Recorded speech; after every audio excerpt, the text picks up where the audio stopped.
d'études aux élèves ingénieurs, des stages d'été, faites des formations ou des séminaires, que ce soit techniques ou managériales. Je sais qu'il y a un certain nombre d'entre vous qui ont suivi d'autres formations, qui ont eu d'autres diplômes que l'INSEAS, des MBA, etc. Et donc, ils ont acquis de nouvelles compétences. Et faites profiter vos élèves, les élèves ingénieurs du lycée, de ces compétences nouvelles. Venez, prenez de votre temps, prenez demi-journée, une journée, pas beaucoup, durant une année, et venez à l'INSEAS, envoyez-moi un mail, téléphonez-moi, etc. Dites-moi, je veux faire tel exposé, etc. Mais prenez l'initiative. Je ne peux pas, ou même toute l'administration ne peut pas contacter tout, alhamdoulilah, vous êtes 1200, comme je l'ai dit, tous les lauréats. Et donc, j'attends vos téléphones, j'attends vos emails, etc. pour une petite chose ou une grande chose. Peu importe, tout est bon pour nos élèves ingénieurs. Donc j'attends vos emails, et n'attendez pas que je vous téléphone, parce que je ne peux pas le faire, ok? Je ne peux pas faire one to many, mais faites le sens inverse, ok? Voilà, donc l'INSEAS, je termine par l'INSEAS est catalogué dans le club très fermé des grandes écoles marocaines. Donc grande, ce mot grande veut dire, et a beaucoup de signification maintenant. Les grandes parce que, on va dire, c'est une école qui reçoit la majorité des étudiants des classes préparatoires, mais grande parce que grande par le nombre de ses lauréats, grande par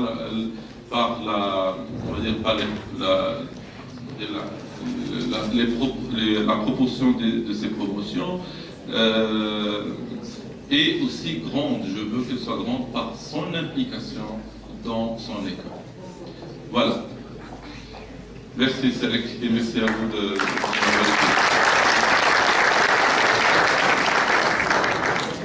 Moi, si vous permettez, je vais rebondir sur la dernière phrase. Si voilà, le directeur d'école, c'est le rôle de l'ingénieur dans notre société civile pour le bien de notre vie. Je pense que nous tous, il y a le contribuable, il a investi en nous. On n'a pas payé nos études. Que ce soit vous à l'INSEAS comme moi à l'école Mohamed-Badia. Donc il y a un investissement du contribuable, du Marocain, en nous, et il doit y avoir, c'est pas une demande, mais c'est un devoir de nous tous pour faire quelque chose pour la jeunesse marocaine et particulièrement pour les élèves jeunes.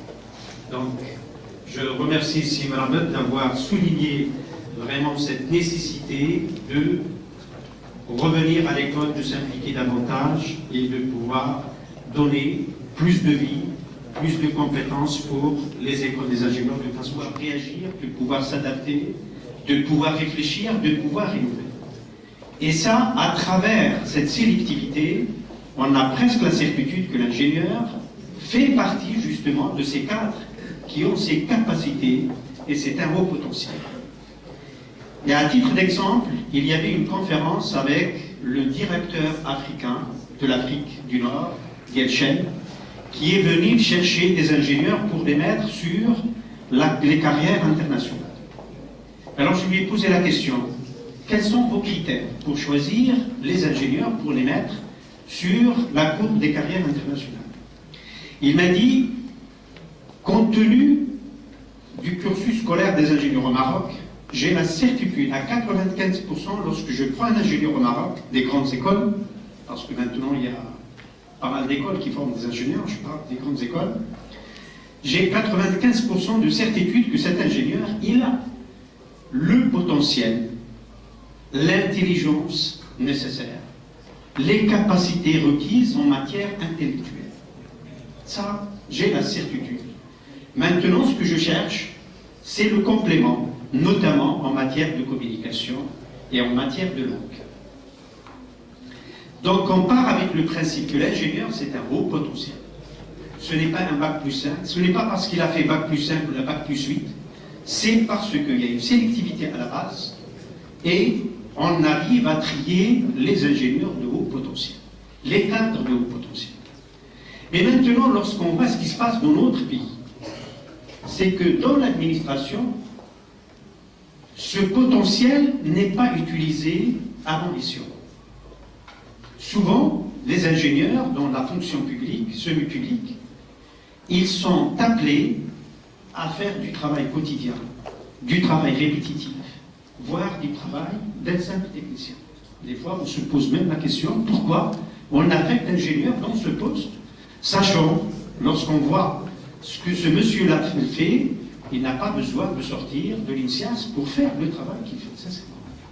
Donc c'est un gaspillage énorme pour notre pays dans la mesure où nous avons des moyens, des potentialités qui ne sont pas utilisés à bon escient et qui ne sont pas utilisés correctement.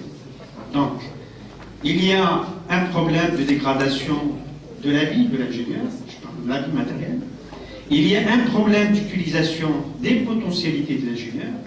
Et ce qui est encore plus grave, c'est que des fois, il y a certains chefs, certains managers qui arrivent et qui étouffent justement cet ingénieur et qui le met dans des conditions chaotiques.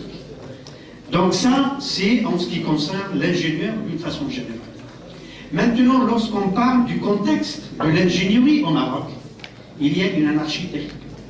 Contrairement à ce qu'on trouve dans d'autres pays, et malheureusement pour nous, souvent, les idées sortent du Maroc, mais ils sont appliqués ailleurs, et notamment en Tunisie.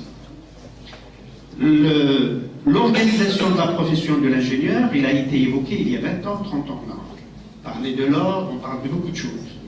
Malheureusement, on est resté dans des forums, dans des séminaires, dans les paroles, alors que la Tunisie est à côté. Il a créé son ordre depuis 1982. Et actuellement, tout ce qui est ingénierie, il est organisé d'une façon parfaite. Alors que chez nous, c'est l'anarchie actuellement. N'importe qui peut s'ériger en ingénieur. Vous savez que l'ingénieur, j'ai été dernièrement, j'ai pris en quelque sorte ma retraite, j'ai été pour demander mon passeport. Bon, j'ai toujours marqué ingénieur comme fonction dans ma carte d'identité. On m'a dit, il faut présenter votre diplôme. Alors qu'auparavant, on se contentait d'un certificat de travail. Par exemple, si s'il a un chaouche, il peut lui donner attestation comme quoi il exerce ingénieur au sein de sa société. Vous pouvez être sûr, peut-être maintenant, mais auparavant, vous pouvez être sûr que ce chaouche, en présentant cette attestation d'une société quelconque, il peut effectivement avoir figuré sur son passeport, sur sa carte d'identité, fonction ingénieur. J'ai vu des gens qui ont un bac littéraire, qui se mettent, mais ils ont le titre ingénieur sur leur carte nationale et dans leur passeport. Donc il y a un vrai problème d'organisation de la profession de l'ingénieur au Maroc. Alors pourquoi j'ai dit tout ça? Je sais que chacun de nous, il a sa vie, il a ses problèmes. Il a les problèmes quotidiens, problèmes professionnels, problèmes familiaux, etc. Mais je crois qu'il est de notre devoir de nous réveiller parce qu'on va le payer tôt ou tard. Il y a déjà des gens qui le payent actuellement en tant qu'individu, en tant que professionnel, mais si on ne se réveille pas, on se mobilise pour pouvoir défendre l'ingénieur au Maroc, et le fait de défendre l'ingénieur et l'ingénieur au Maroc, c'est défendre l'intérêt du pays. Parce